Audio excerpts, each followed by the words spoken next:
Can you even believe it? It's a brand new season. Season 4, new beginnings. New seasonings. New stories. New vegetables. New projects. New arguments. We started Whole30 and there's a lot of questions and stuff to talk about. New adventures, new travels, new chickens, new who knows? It's gonna be fun. Pull up a chair. We've got a lot to talk about.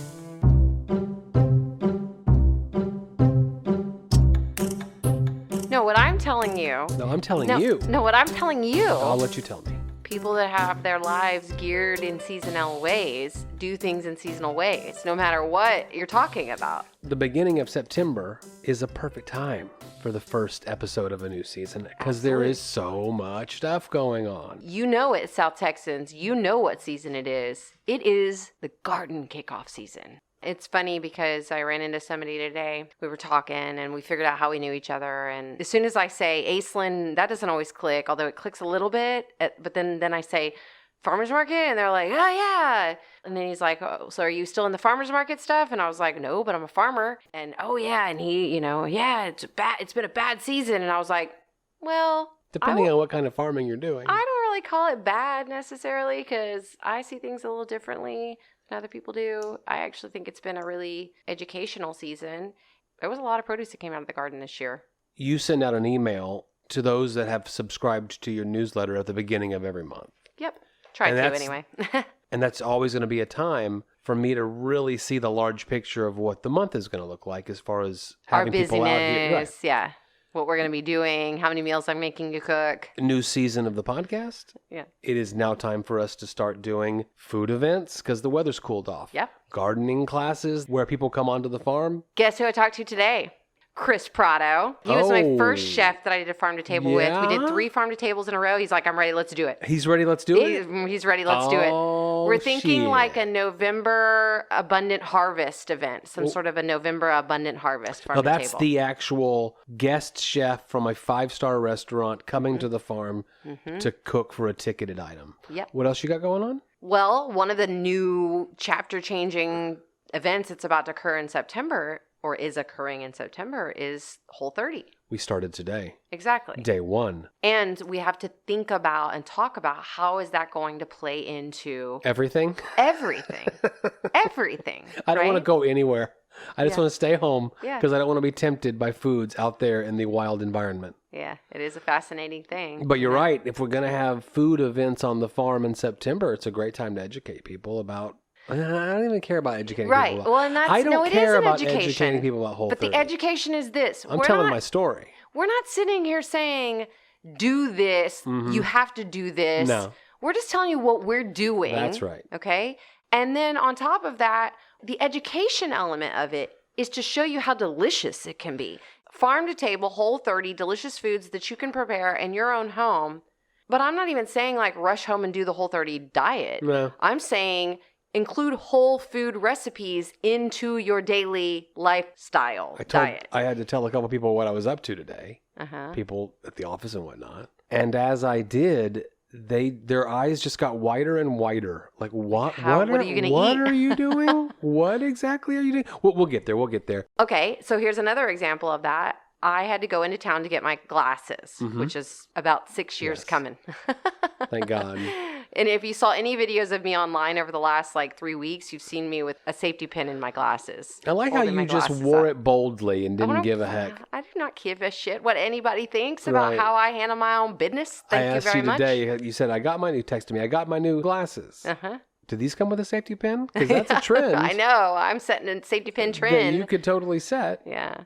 So I'm over there in the shopping center where I go to the eye doctor. And when they're done with getting the glasses and everything, they say it's going to be about an hour. So at that point, I'm starting to feel a little hungry. But I've thrown some food in my bag. I threw in some salted almonds. I threw in some red pepper flavored seaweed chips, which is my new favorite obsession. You can have it.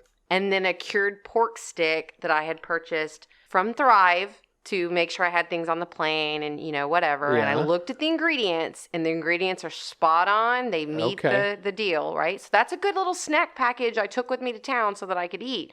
But where am I going to go eat this at? And I walk into the bookstore that has the cafe next to it because I can sit here and read my book that I've already purchased and drink a cup of just tea.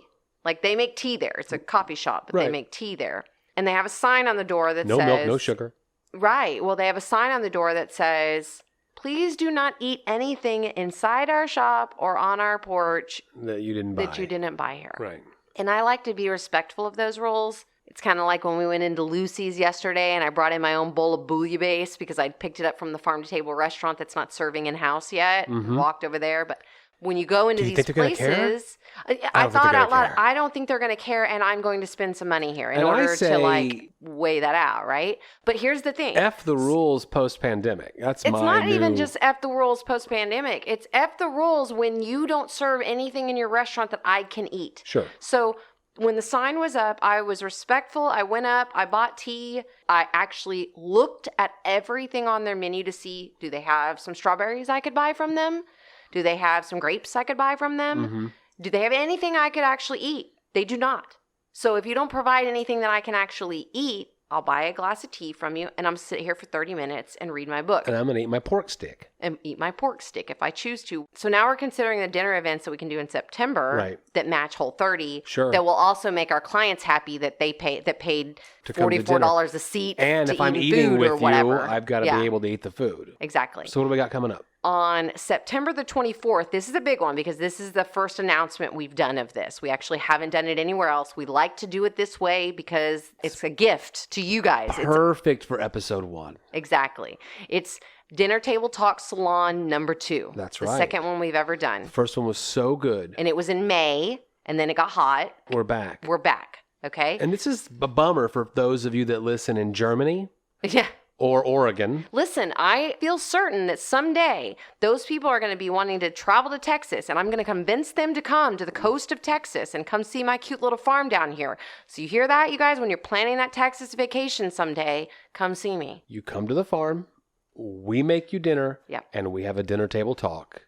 But it's a salon. That's important because a salon is an opportunity to have a creative discussion. That's right. We love those. I want creative people Dinner only. Table Talks, duh. If you're considering coming and you're not very creative or interesting, just don't bother.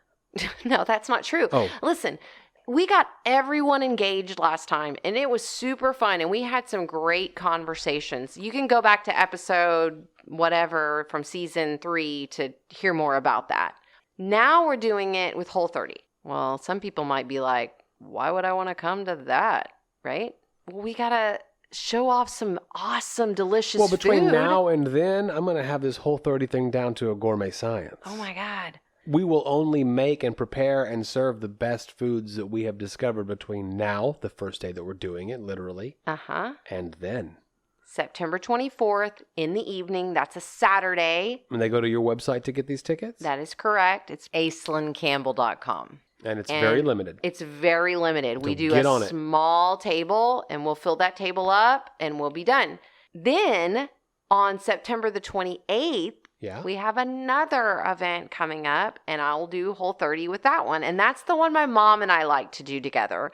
That's the Long Lunch Club. Yeah. She's excited about doing a Whole30 presentation. It's been a few months because of that heat. We've already sold tickets to that one. So we already know there's going to be people here that are going to be eating the Whole30, and we make at least 3 courses for that one. One of them is dessert. And you add into not only is it got to be Whole30, but it's also got to be farm to table seasonal and Whole30. Right, which isn't hard when you're dealing with produce. That's exactly right. Fresh meat, fresh produce. How do you make it taste good? How do you get all the flavors in there?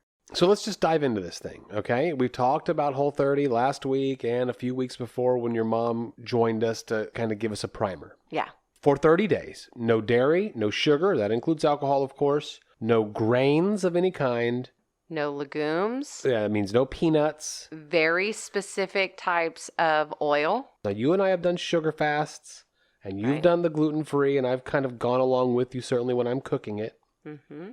But now milk, no cheese, honey, no cheese. I know. That's why I'm going to eat me some nut cheese. And I'm taking it one day at a time, one step at a time. Yeah, because you said last week you're going to do it your way. I have to. There's a lot of anxiety, it feels like, about this for you. Because a couple of things. Number one, I am a rule breaker, not a rule follower. Uh-huh. I'm great at lifestyle diet and being good with it. And once I've committed to something and my stomach doesn't like it anymore and I can understand, like, these are the rules, you have to follow them. On top of the fact that I've already done a lot of the different, like, eliminations and sensitivities of what we're doing. Right. So the huge part of this, there's 2 huge parts of this for me that I'm willing to really, 3 huge parts of this that I'm willing to contribute to. No, 4. No, there's 3. Let's go with 3. I might come up with a 4th one. Hold on while we're talking. Number 1, anytime I do alcohol and sugar fasts, that's going to be a good month for me. Because my body... What do you mean a good month? My body needs to have a break from sugar to re-establish my sugar sweetness, that bliss indicator, that sweetness indicator, so that I stop eating garbage sugar. Because I don't really even like garbage sugar, like a garbage sugar candy bar or a garbage sugar M&Ms. You don't like that? No, I really don't. What? But I eat it because I get my sweet indicator gets up so high that I'm just like, somehow it tastes good, but it doesn't normally taste good. Your favorite candy bar is that M&M flat one, the flat candy bar with the little M&Ms inside of it. It is. I like milk chocolate. It is the truth. But I also, when I can get my sweetness scale back down to what's more normal for me, I'm fine with dark chocolate. Dark chocolate is delicious. A good 85% dark chocolate is delicious to me. I certainly don't need anything with colored sugar dyes of any kind. Yeah. And I've always talked about that, but it's like, you just do a little bit because, it's a little bit. It's also, it's just a little bit. When we did that sugar fast, alcohol fast, we've done 21-day ones. Dude, I was thinking, oh, shit, I got to do an alcohol fast again. I just did an alcohol fast. I can do it. Actually, I'm actually quite happy about it. Of course. But the last time that I did that was when I realized how much I'm drinking. Mm-hmm. And when I say how much I'm drinking, I don't mean a binge every night. I mean a beer almost every night. That's a lot of beer. Mm-hmm. And so I remember reaching over to grab the beer at the couch when we were watching a TV show or something, and the beer wasn't there. And it's like, I got to put something in its place. And I went with iced tea. I guess I'm going to do that again. Now, I wasn't drinking at that level now, but what's fascinating, every time I've done a sugar fast or phase 1 of South Beach or Atkins, all of these things, and there's no sugar for a period of time, that's when you remind yourself, or that's when you're forced to be reminded, how much sugar is in everything that is sold to eat in America. And in this diet, they're purposefully hitting the sweet bliss indicator, because they are even saying don't eat honey. And we talked about honey this morning because I was like, technically, if it's a whole food diet, technically honey is a whole food, but it's just a sweetener. That's all it is. Seems like it would be, doesn't it? It is. No, it is a whole food. It is made in nature without humans' help. It is a whole food. It is no less a whole food than a watermelon is. So I left for the office a little less prepared than I wanted to be, and I drive around a lot for work, and I stopped at a convenience store. You should get out of bed before 7 to get nuts. In the morning. No peanuts. Uh-huh. Salt and pepper pistachios. Perfect. That sounds really good. Turn it over. Sugar. In the salt and pepper, that's the same thing I found with as the ingredient, and somehow sugar goes with pepper. Yeah. Made no sense. Mm-hmm. So number 1, you needed a sugar cleanse. A caking agent of some kind. That's probably what it has to do with. No, they sneak sugar in everything because we Americans love our sugar. This is going to be even better if you put some sweetness on it. So the first thing is I need to deal with my sugar. The second reason is because I want you to do it. Because I want to support you to actually do a true full elimination diet. I think you are going to find that you are probably way more allergic, way more sensitive than you realize to dairy I agree with you. And wheat, both dairy and wheat. Maybe the wheat, but yeah, I mean, you could be right about all of it. Mm-hmm. I know I've got an allergy of some kind because of these bags under my eyes. I always have that are never attractive. But the thing about it is that there's other things too that are indicators that your body has a lot of toxins in it. It doesn't know what to do with. And I don't want to be that person, and I don't want to be this person to anyone else, but you're my partner. And I said this last week. You're my partner. And I want to climb mountains right? I want to climb mountains until we're 88 years old. Yeah, you want to run a marathon at 83 or whatever that guy did in that podcast. I don't want to run a marathon, but I would canoe at 88 like this guy. I mean, like I want that, and I want a partner that wants to do that with me as long as he healthily can. I am fully committed. Good. And do not need your help. No, I'm not looking for I'm not doing it. If I know the rules, I'll follow the rules. And 30 days is not that long time. Yeah. But now that it is all laid out and that little list of things, no sugar, no grain, no milk, I mean, all of it. No cheese, Aislynn, no cheese. Oh, cheese is a big one for me. Cheese is a big one in our home. It is. But there are cheese alternatives that we are willing to eat. That's right. The cashew nut cheese. You want to eat nut cheese. I want to eat nut cheese. The third one is, honestly, because I really do think there's an opportunity here on the podcast, at these dinner table events or whatever, to have some really delicious whole food recipes and to play with whole. And I know that's what my mom and dad found out, that, you know, that along with some other sensitivities and things like that they're going to personally deal with their own bodies. But I know one of the key things is like the deliciousness of food and the creativity. And yes, it gets tiring cooking every meal for 30 days. Right? Because basically you got to cook every meal for 30 days if you're going to do it this way. Because you can't even trust the oil that they use in most restaurants. Like you can eat French fries, but they're going to be frying those French fries in peanut oil. Something we don't want. Peanut oil, course, almost guaranteed. Yeah, almost guaranteed they're going to be frying it in peanut oil. So you can't just pop into a place at lunchtime because you're hungry and get French fries to meet the whole food diet, because that doesn't meet the oil requirement. Aislynn's number 4. What's my number 4? You need easy to grab snack foods. Now, here's what I know that we can do, because I went to the grocery store and got these things ready to start on day one. A big bag of cashews, a big bag of almonds, a big bag of pistachios, and then fruit. Yeah, I even went back to the Fruit King. I hadn't been in a long time, and I don't really know why, honestly. It's a fruit vendor in our town. It's kind of like a overripe fruit vendor. Overripe, you say? Yeah. I mean, that's really, the reason they can give you the prices that they're giving is because they're giving like you day-old fruit? Basically. I got like you. The stuff that they're putting in the grocery store at H-E-B, in the regular like fancy grocery stores, is just in better shape for what you look at, for what you see with your eyes. Right. If there's a bruise on that apple, it's not going to sell at the grocery store. No. Well, over at the Fruit King, there might be a bruise on an apple. But you're buying a box of mangoes for $2. That didn't happen today, but oftentimes.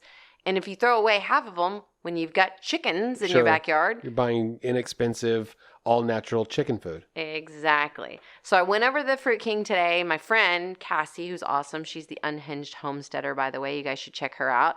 She told me with this mango, as we were talking on FaceTime one day and cutting her mango up for her, she has a bunch of little kiddos running around under her feet. They're all her little babies. They're so sweet. But she's eating mangoes, right?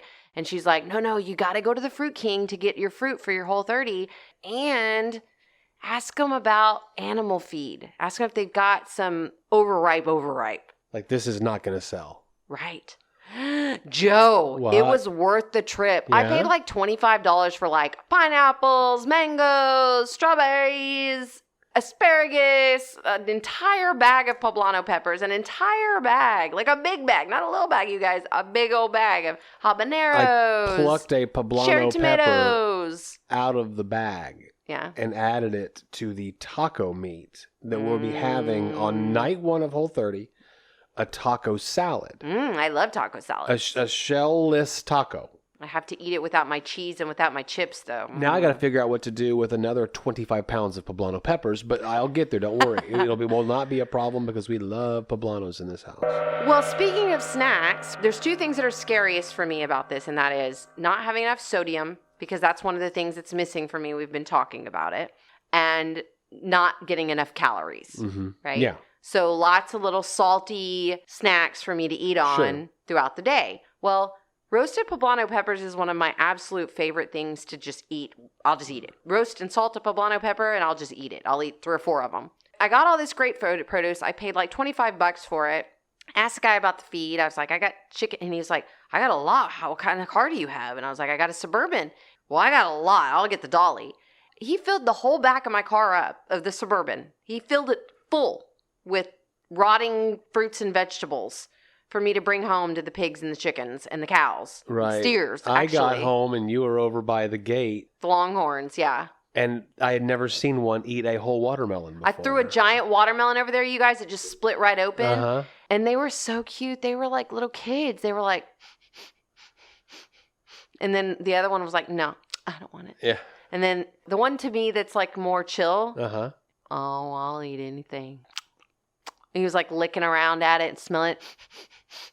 And then he got down there and he started slurping and he was chomping on it. And I went over and got some more things and then he looked up at me and he had like slobber just like dripping down his face. And I was like, yep, buddy, I know what you mean. Yeah, that's how I eat watermelon. That's how I eat watermelon too. The steer come up to our back fence. Yeah. And if I haven't weed eated along that fence line, then I'll pick up big clumps of that. What kind of grass is that? That weedy grass? I don't know. It's a livestock grass. Take it right out of my hand. Mm-hmm. You know, that's a lot of fun. I've never done this before.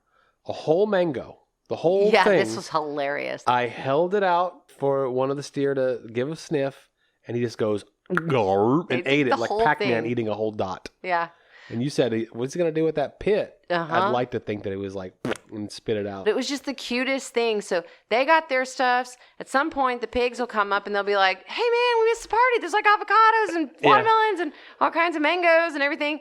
And this is the thing, as we're walking back from my car with the wagon, we're dragging the wagon full of boxes of fruit. I think out loud often. So do you. I hear you doing it all the time. You say, who are you talking to? I'm talking to myself. Leave me alone. Yeah. I think out loud, this is one of my absolute favorite parts of all the things we do, and that is turning waste into gold.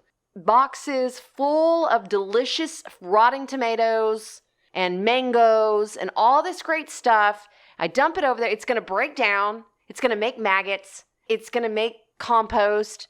There's seeds. There's a whole thing that's about to happen over there that's about to turn. We might have planted a papaya forest or an avocado forest today. I'm certain that we did.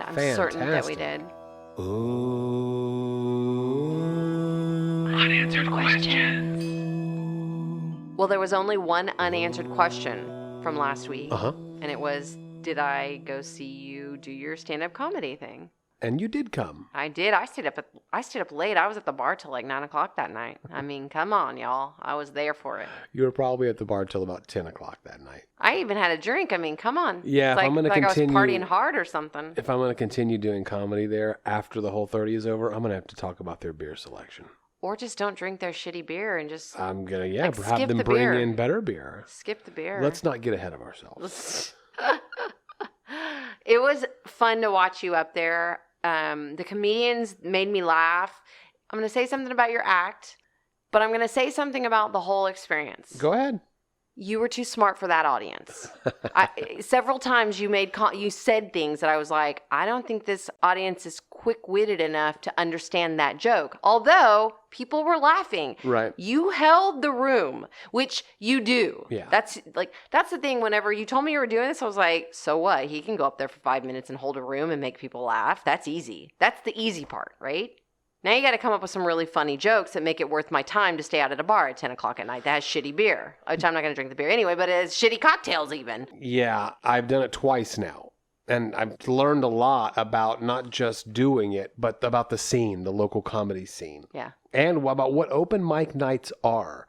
Open mic nights are not the night to go get the best comedy you've ever seen. Because if the comedians up there are doing their job, they are working out new material. They might be saying something on stage for the very first time. It is not full. I certainly was 2 times ago. Yeah. It is certainly not fully formed. The order of the words is not there. The cadence is not there. It's just me and you, audience, us trying to figure out if this is funny at all, how it would work better. I got in my head because not only were you there, Savannah was there, a buddy of mine from the podcast was there, other people were there, and I relied on those notes, and you were quick to say... Listen. You guys, when I met Joe, Mr. Radio, Mr. Speechwriter, Mr. communication extraordinaire... One of the first things we did together was write a speech because we had just started dating when I got offered to do a TEDx talk. Right. And I was like, oh, what do I do? And that's weird because I have a communications degree and I've written 1,000 speeches, but I just do get nervous. I get nervous. I can talk clearly. You put me in front of a microphone and tell me to talk about some stuff for 2 hours. I can talk and talk and talk. And it'll be mildly entertaining, but somebody's going to have to edit that shit. Aislynn, I'm going to go a step further. If someone puts you in front of a microphone and says talk for 15 minutes, you will talk for 2 hours. The challenge with the TEDx talk was that strictly 7 minutes. We're turning your microphone off. That's right. Yeah. And you don't want to look like you weren't prepared enough to get it all in there. They're never going to turn anybody's microphone off. They just don't want you to do that. Don't do it. We're not prepared for that. So getting you down to 7 minutes is exactly what I'm doing up on that stage. Exactly. It's trying to get in those things a 5-minute chunk, maybe in my head a 10-minute chunk, and then if I get 3 10-minute chunks, I've got 30 minutes. Yes. He does the Aislynn thing where he takes the piece of paper with him up on stage. Mm-hmm. And that's just, again, in these, hold on, I'm going to defend myself a little bit. In this part of it, second time I've ever done it, trying to make sure I get all of it out there. I'm not taking that as an excuse because I've watched you make people laugh for 5 minutes holding a room and you didn't need a piece of paper. And you have told me 1,000 times, do not take that piece of paper up there. Yeah, and you take the piece of paper. I take the piece of paper. And I think you suffer for it. I do. Yeah.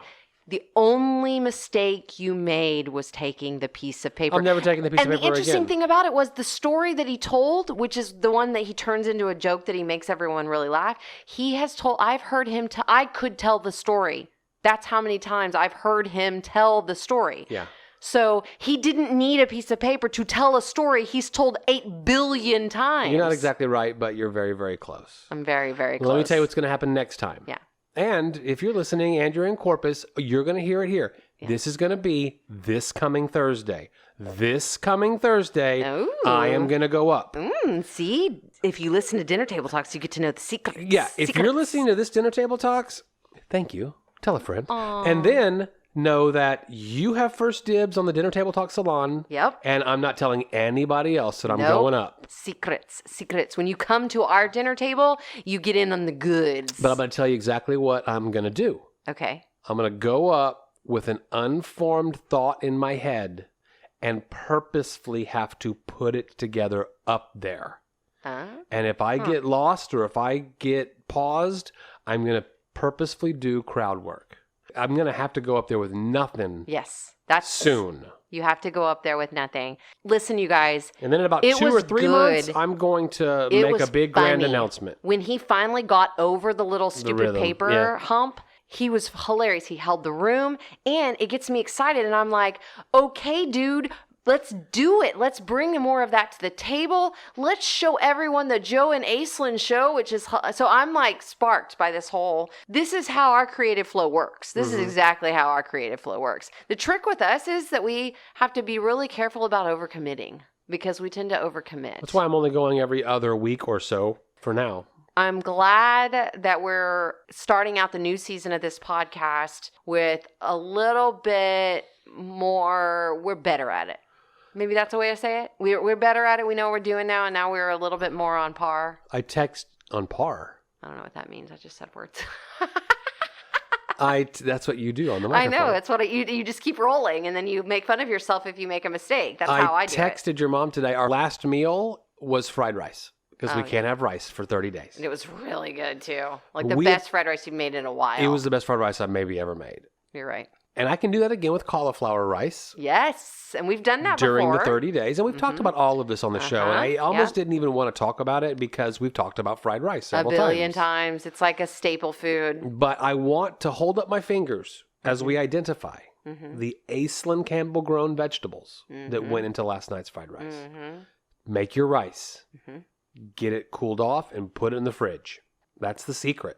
You don't want hot rice straight from the cooker going into your fried rice. Okay. Number 2, prepare room temperature butter with a shitload of garlic. Okay. And set it aside. Okay. That's secret to my success, number 2. That's the hacha, hibachi, some people call it. Whatever. Well, the secrets of my success I often learn on Google. Number 3, prep all your vegetables and put them in separate bowls based upon how thick long each of those is going to require to cook. What was that? This is a whole 30 day. Like, what's that? I'm hungry in my throat. No, your throat is growling? Yes, my throat is growling. So carrots and radishes, and what was the radish that we used? The Korean radish. The Bravo radish. Take less time than cabbage. Mm-hmm. I just mentioned 3 ingredients that came out of your garden. Carrots, cabbage, Korean radish. Yes. Your onions. In August, you guys. Eggplant. The long, thin ones. Yeah, like fingers. Fingerling eggplant. Beautiful. Tromboncino squash. Yes. The cliffhanger was, would we use a tromboncino squash to cook and talk about it this week? We did. I love tromboncinos, you guys. They're the winners. A ton of your basil. Yeah, because I had said, hey, remember when we go over to the Thai restaurants, they make Thai basil fried rice? Well, I got all this basil. Let's put it in our fried rice. I used a ton of basil. So good. Maybe if this fried rice was better than any fried rice you've ever made, the ingredients basil, were fresh and awesome. But all of that stuff you just named, I literally harvested out of the ground and brought it inside for you. A cabbage head, just harvested. Carrots, pulled out of the dirt. Radish, pulled out of the dirt. Tromboncino, cut off. Eggplant, cut off. In that moment, brought it right in and cooked it. That's how you do it, you guys. An hour and a half later. That's how you do it. Yeah. Get your wok super hot. I use a combination of olive oil and sesame oil. Mm-hmm. And then you start adding the ingredients as they need to so that at the end they're all cooked at the same rate. Leftover chicken, leftover steak. Yep, that's right, because we had a couple meats that were in the fridge that ready needed to go. Yep. Add that butter, then add your rice. Then I used your gluten-free soy sauce to make it all perfect. So you had just made a couple of days before... Okra. I knew we were missing something. There was okra in that the fried rice? Yes. God, it was so good. A couple of days before that, you had said we have no chicken broth, which is a staple in our freezer. We were getting down to the light was on the tank. So I said, okay, well, why don't you just make a chicken noodle soup? Mm-hmm. I like it when you make soups because that gives me some lunch stuff I can eat here at the house. So that's going to be one of the things that's going to be key is making sure I have lunch that I can eat. Yeah. And you made that chicken noodle soup and then you made the broth with the extra. The chickens that we buy from the farmer's market, you guys, these chickens are like ginormo chickens. They're not these little measly birds. So take one of those chickens, make a big delicious pot of chicken noodle soup. Yeah. Make how many cups of broth for your freezer? The bones from one chicken? Yeah, how many cups of broth did you make when you put it in the freezer? That's all I'm asking. Oh, I got to think. 4? Just guess. 20? Okay, so 20 gallons of broth in the refrigerator. I didn't say gallons. That's a big-ass chicken. 20... Okay, so 20 cups about of broth in the freezer. Yes. And then another 2 cups of meat that didn't go in the soup. Right. Okay. That was on purpose. So you saved the meat for me so that I could eat or whatever. Make chicken salad, make a sandwich, whatever you want. You ended up throwing that in with the steak that you had cooked the night before into the fried rice. Yeah. I took one of the 2 cup amounts of the broth that you made. Yeah. And made the poultry seasoning that everyone likes that I hadn't made since last year. And that's because we've got a ton of sage and thyme in addition to that basil we already used coming out of the garden. So I take a huge quantity of sage. The more the better. A huge quantity of thyme. 2 cups of the broth. Right. Chop it up in my chopper. Add kosher salt to the top of that. Cook it in the oven at the lowest temperature possible for several hours. Pull it back out. Run it back through the chopper again. It turns into basically a bouillon, a homemade bouillon. Because now you can sprinkle it on. I love it. We've got dill salt, pizza salt, which is like Italian seasoning. Basil and red pepper and onion. And now this poultry salt. Mm-hmm. I'm ready. You have some coriander salt in there. I'm getting into the swing of things, and I know it's only been a year, but I've been in my business really for about 3 years now, 2.5 solid without another corporate job of any kind. Well, I think also that idea of that 3 hours, 4 hours sometimes in the middle of the day, I think that you've begun just looking for things to do. I have begun looking for things to do. And the output is fantastic. Yeah, I appreciate it. For one thing, I'm looking for things to do besides just nibble on junk food, which is junk food in our house is different than junk food in other houses. But Seriously, though, I am so freaking excited of what the fuck that we're not dealing with a time change in a few weeks. Oh, is it going to move back? We're not doing that anymore. We're did here. That happen? I think so. I don't believe there's any time changes anymore. In Texas, or was that state to state they were deciding that? I hadn't heard that. Let's call that an unanswered question, but I'm pretty certain we're not doing time change. We're definitely going to have to do an unanswered question, but I'm pretty certain I'm correct on this one. I think that this passed and it's a done deal. If you're not, we'll edit it out. Well, even if it isn't, I'm allowed to be incorrect. I want the world to know that 99% of the shit that comes out of my ass...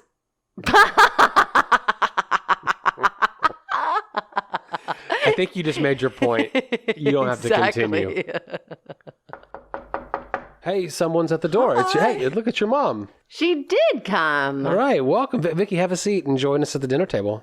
We are so glad you're here because we have so many questions. Shoot. It is day one. Yes. Now, how long has it been since you ended your 30 days? I did it in July, the full month of July. Okay.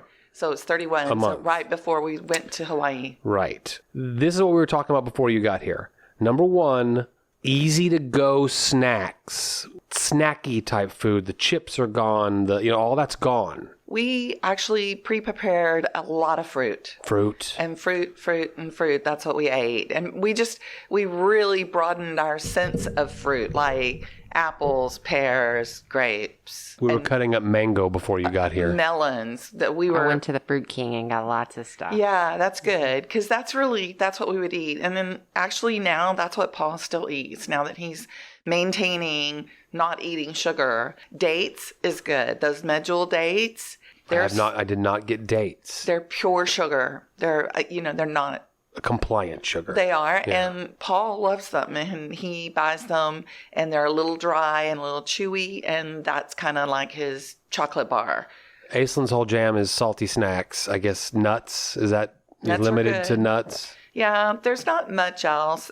Paul figured out that plantain chips were compliant. Oh, plantain chips. Yeah. And you can make plantain chips in a heartbeat. I don't know why we're buying them, except that they're cheaper. Why are you looking at me, Aislynn? You can make plantain chips in a heartbeat. And you can totally make them. I saw them and I ate them and they were delicious. Vicky, what are your thoughts on nut cheese?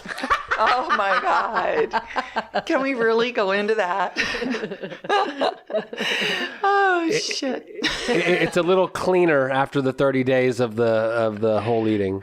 Yeah. No, cheese. Cashew cheese was a good choice. We literally didn't eat any kind of cheese during that time. Nothing that was even close to cheese. We just didn't, because Paul had already kind of had an inkling that dairy was problematic for him. Bothering him. And both of us, he ate cheese and crackers every day, and I ate ice cream every day.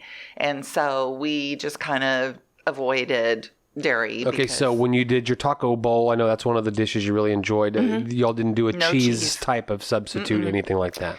No, and that taco bowl was one of my favorite recipes because it was the easy go-to. You can grab a bag of shredded lettuce at the grocery store, make 2 nice size portions. And I found that the recipe that I used, which I just over-searched Whole30 recipes, but I was amazed. The Whole30 recipes are probably your best recipes you'll ever find out there. They are whole foods. They don't have sugar. They don't have dairy. They don't have grains. And they're delicious. They're just the best. Salad dressings. Okay, I have a funny story about salad dressings. So I was going to do a sugar fast, not Whole30. And I went to Natural Grocers and I bought 6 bottles of Primal Kitchen salad dressing. Mm-hmm. That's the kind of dressing that we usually like, ranch, Caesar, blah, blah. Mm-hmm. And I spent like a week trying to use those dressings and threw them in the garbage. They didn't taste good. They were horrible. Yeah. So I know you all landed on something. Yeah. Well, when we did Whole30, I went the opposite direction and I bought Primal Kitchen, but I bought vinegars like oil and vinegar and balsamic vinaigrette. So that's the direction you weren't trying to duplicate. No. And I find that now when we go to a restaurant, Paul asks for oil and vinegar. He won't. The creamy dressings are kind of a thing of the past. Now, you ate some of the homemade ranch dressing. I was going there with you. Yeah. He just didn't really like it. I was going to say I ate that and I was like, okay, that's fine, but that's not ranch. Right. And I'm like a hardcore, you guys know, But I'm was a that out of hardcore a ranch bottle? eater. Was that out of a bottle or did you guys make that? No, it was homemade, homemade with just eggs. It was semi like a mayo recipe. So you wouldn't want, Aislynn, you wouldn't want me to try to duplicate that. You didn't care for that when we had it at your folks. It wasn't that I didn't care for it. It's just that I don't think it's ranch. You know, I feel the same way about like a lot of the fake meat things, besides the fact that fake meats are a bunch of crap you shouldn't be eating also. But that's a whole different Well, there's a whole bunch of people out there that totally found it to be an acceptable ranch dressing. Right, sure. We just didn't like it. And of course, as much as you play around with recipes, you would adjust those seasonings till you got them where you liked them anyway. Yeah. And I go strictly by the book. Uh-huh. So you should definitely try it. I will. I'm going to really lean on you for the recipes that you found. Sure. And your favorite ones. Yep. I brought a list. Oh, fantastic. Oh, God. One of the first ones that I did, and y'all shared with me, was marinated chili lime shrimp skewers. That was one of my favorites. And, you know, it's like it was just learning a new way of cooking. I don't normally go by shrimp, but H-E-B has a nice shrimp selection. You get your shrimp on the outside. Yes. Yeah. If I was going to cook shrimp, I would fry it. Mm-hmm. And I also have a gadget to cook shrimp with. So that helps. I use them on the indoor grill. But that was one of my favorites. I made dill sauerkraut deviled eggs, which I thought were really tasty. Yeah, I'm going to boil a bunch of eggs up tonight. Those were good. 30-second Good snacks right there. The 30-second mayo recipe, Paul said, I don't know why we would ever buy mayo. It was so good. I have been saying that even before Whole30 for years. So homemade mayo. Ghee is something you learn to cook with. Clarified butter, yeah. Clarified butter. And I bought it because it was simple, and sometimes that's easier for me. Did they have that at Inside Baseball? Did they have that at our... No. Okay. I had to get it at Natural Grocers. Okay, I'll have to go there. It's so simple to make. Seriously. The ghee? Yes. Oh, okay. Yes. Just read the instructions. Basically, you melt the butter and the solids separate from the liquid, and you retain the liquid. That's the ghee. It's easy.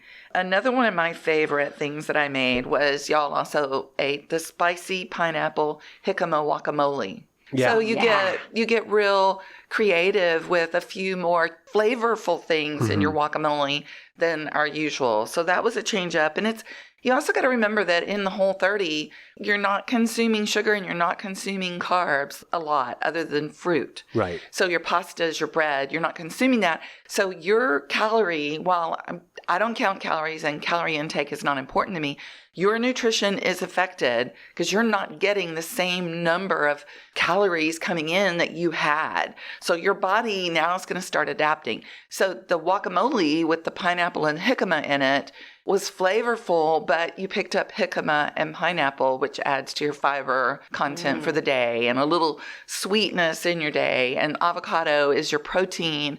That's just a good all around. And it was keep it in the refrigerator and then eat some carrots or cucumber slices. And that makes a good snack food.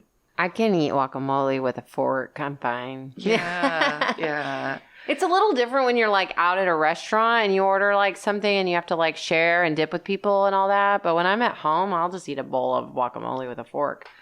And I think on one of your recent podcasts, you talked about a creamy mushroom pork chop recipe. Yeah. That's a Whole30 recipe. Oh, good.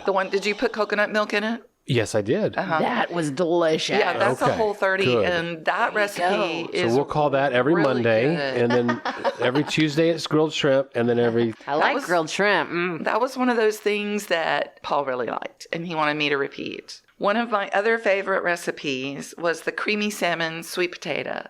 did we have that with you? We had that at your house. Yes. Yes, that's the one with the screw. With the spiralized... that's when y'all tried to kill me. Yes. We gave up on trying to kill you. Now we just try to live with you. Yeah. Spiralized. Do my best. Spiralized. My nut cheese is about to get fantastic. Spiralized sweet potatoes. seemed to be way over my pay grade in the beginning. And I've had a spiralizer for like 3 years, and it came over here and lived here for a year, and it never made it out of its packaging. You cook separately a slab of salmon. Hopefully you go get a nice wild cut piece from your nice fresh neighborhood grocery store. And you spiralize 2 sweet potatoes, peel them, spiralize them, and then you make another one of those coconut milk saucy. It was good. And it also had bacon in it. So you fry up your bacon and then cook your sweet potatoes in the bacon grease. And then once your sweet potatoes get softened, then you can throw in kale and or spinach and or both and wilt them down and then serve your salmon on that. And my husband went berserk. He said, you could sell that at a 5-star restaurant. That's what we're going to have to do for maybe our Dinner Table Talks Salon. Quite possibly. Maybe. Certainly the pork chops we like as well. Oh, God, we have so many options now. This is getting better and better. I don't know where you're going to get your sweet potatoes from for your event, but because we don't have those right now. How have you done since it's been over? It's been over for a month. You've already talked about how y'all aren't eating this anymore, and y'all have kind of cut that out now because after living without it for 30 days, it wasn't a burden. It was definitely life-changing in that we discovered there were things that we were eating that we could live without. Basically, when we went to Hawaii, that changed up the idea of doing it a day on and a day off and that sort of thing. However, when we got to Hawaii, the first thing we did was go to a farmer's market and buy fruit. So I wasn't worried about eating fruit. If we went to the restaurant, we could eat fish. And, it really was kind of easy to prolong what I was doing and add back a thing at a time. Mm-hmm. So I'm pretty much back to eating anything and everything that I want, but Paul is not. He's being a little more strict? Much more strict. I don't think he's eaten any dairy unless it's something I cook with. And has he noticed a big change? Mm-hmm. Oh, wow. So right after we got home from Hawaii, Lillian had specifically asked for chicken and dumplings, which is my absolute favorite recipe that I never eat anymore because of the grain thing, which became her absolute favorite recipe, like the home-cooked chicken and dumpling recipe that my grandmother's made that we've carried through. And then the chocolate cake that was like the grandmother's chocolate cake, all this. So she requested those specific things. And Mom made them and everybody showed up and Dad said he ate a bite of that cake. And that was like a really big indicator for him. Yeah. He said it. In the middle of the night, he woke up and his hands were swollen. He made mention that the whole 30 days that he was doing without all that stuff, that he didn't have acid reflux or heartburn one single time. That's amazing. And the big thing that we were both trying to accomplish, which it really didn't, it was less for me than it was for him. Mm-hmm. But I was also very much more aware of what I was eating already than he was. Mm-hmm. We did develop some habits to cook more. You found out that cooking isn't as complicated as it seems. Always. Whole30 is a very simplified way to cook, and you don't have to have as many ingredients. It is important that I know you wing it with your ingredients a lot, and I think you're going to find that you need to stick more to Whole30 recipes because of, soy sauce? Oh, yeah, no, coconut aminos. Right. There's things that you use regularly that you're just going to have to move away from for a bit. There's a lot to learn. Yeah, there's a lot to learn. But it's a good way to learn. And the internet, oh my God, I can't even imagine doing this with just the book and just a recipe book. Yeah. But the internet, it's the same way you and I have cooked all along, which is, okay, I got some pork chops. Mm-hmm. What's a pork chop Whole30 recipe? Right. And then you find the one that fits what you have in the house. I did learn with that pork chop recipe what the mushrooms were for. I had no idea those mushrooms were going to create liquid in my skillet. I did not know that. Funny. Yeah. So that was a big learning thing. But yeah, we are buying much more. Paul's buying sourdough bread, not regular bread. Mm-hmm. And we're not eating a lot of bread, no dairy. We're not buying any real cheese for the house. He said, and this is one of those brand name things that I've known my dad eat my whole entire life. I think the Triscuits are making me sick. Yes. He said that the other day. I think the Triscuits are making me sick. I literally have watched that man eat Triscuits for 43 years. Yeah. Yeah. And so he bought some non-grainy, some almond flour, blah, blah. He made cookies while we were gone. Oh my gosh, the cookies were fabulous. He's over there making almond flour chocolate chip cookies or something like that. Yeah. Or raisin honey. I don't even know. I was like, and he's so proud of himself. He's making his plantain chips they were and his amazing. cookies. Yeah. I love it. Well, Vicki, if we need anything else, we know where to find you. Yes, you do. And I know that you are a well of resources on this, so thank you. You want to stick around for a random question of the week? Oh, sure. Only if we can talk about nut cheese.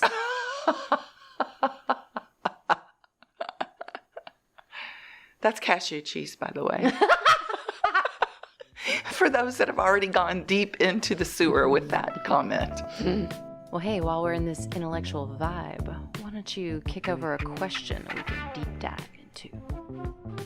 If you had to eat one type of cuisine for the rest of your life, what would it be? Oh, pick me. Pick me. Okay, you go first. It depends on what nationality I am that day. Because when I eat Greek food, I go, oh, I was Greek in another life. And when I eat Mexican food, I go, oh, I was Mexican in another life. I could never answer that question with one cuisine. Oh, never. That's the whole fun of the game. It's the whole fun of the game. What can we pick? What's the one thing? Because crawfish always comes up for me. Indian food always comes up for me. What are the types of things that I was Indian in another life. No, I wouldn't put Thai at the top of the list, although I love Thai food. If I had to live with it for the rest of my life. And your life is, I guess, still gluten-free, so you got to keep that in mind. Well, then I guess I'm going to go with Indian food then. Because Indian food, I've found the Indian food is the safest place. They don't eat wheat in India, apparently. I'm going to go Italian. I'm Mediterranean. Love it. Yes. You go to the Mediterranean food restaurant. What's the one thing that you always get? It's not hummus. It's hummus. You're hollering It's an at me. inside joke. Yeah. Enjoy that at home, y'all. You guys haven't listened to Mo Amer. Yeah, Mo Amer. Mo Amer. He's a hilarious comedian. It's on You should totally Netflix. listen Yeah, to him. check it out. What do you call those sandwiches that you eat with the lamb? A in them? gyro? A gyro. Yeah. I wasn't going to be the one to say it wrong first. And for me, it's going to be good old-fashioned spaghetti with a nice thick marinara sauce. I just love it. It's my favorite thing. Yeah, both of y'all are wrong. Eggplant parmesan. Both of y'all are wrong. If I'm love going Italian, eggplant parmesan. me too. And I thought I would have said in a past life that I couldn't live without chicken and dumplings, but now I'm like, well, I'm not impressed yet with it. You did try the gluten-free chicken and dumplings. They were not good, you guys. Hashtag fail. Yeah, I don't know.